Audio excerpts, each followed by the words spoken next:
Alors, tu vois les retombées? Quand le président se déplace dans le G3, les choses prennent véritablement un coup d'accélérateur. Intéressons-nous à la récente tournée républicaine du chef de l'État. Prêt? Allons-y, c'est parti.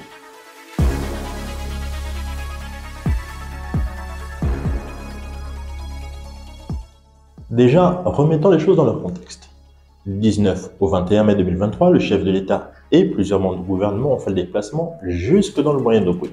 Il a notamment visité les villes et les localités de Lambaréné, Marocain, Njolé et Bifoun pour rencontrer les populations et échanger avec elles. Ça, on a l'habitude, mais concrètement, qu'est-ce qui a changé? Numéro 1, les marchés. En à peine 3 jours, le chef de l'État a inauguré 2 marchés.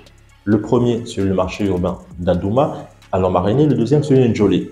2 structures qui vont véritablement améliorer la qualité de vie des populations. Elles ont désormais des lieux propres et sécurisés pour vendre leurs produits alimentaires. Numéro 2, la santé. Oui, le chef de l'État n'oublie pas ce volet phare de sa politique.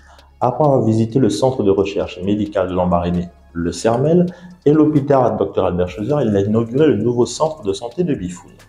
Il a rappelé son engagement pour améliorer la qualité de soins de l'ensemble des populations sur tout le territoire.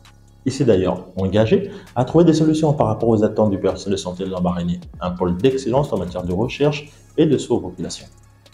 Numéro 3, la jeunesse. Le président a bien sûr pris le temps de saluer la jeunesse qui était venue en masse le saluer. Il a aussi profité pour inaugurer le plateau multisport de Njolé, une structure qui comprend notamment plusieurs aires de jeu pour différentes disciplines, le basket, le volley et le handball. 2 tribunes d'une capacité de 230 places, un bureau administratif et même un magasin. Numéro 4, le transport. Et oui, une mesure phare mise en place après le séjour du chef de l'État, l'arrivée du transport gratuit dans le Moyen-Orient. Et oui, le Ngori débarque à Lambaréné.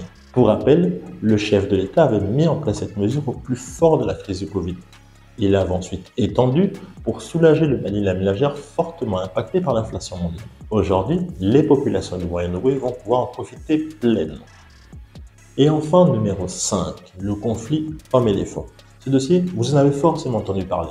Le président s'est engagé il y a quelques mois à soutenir les victimes de conflits homme-éléphant. Aujourd'hui, c'est chose faite. Tout de suite après être entré, le président a annoncé lors d'une audience une aide d'environ 4 milliards de francs CFA qui va bénéficier à près de 13 000 personnes. Alors, tu vois les retombées?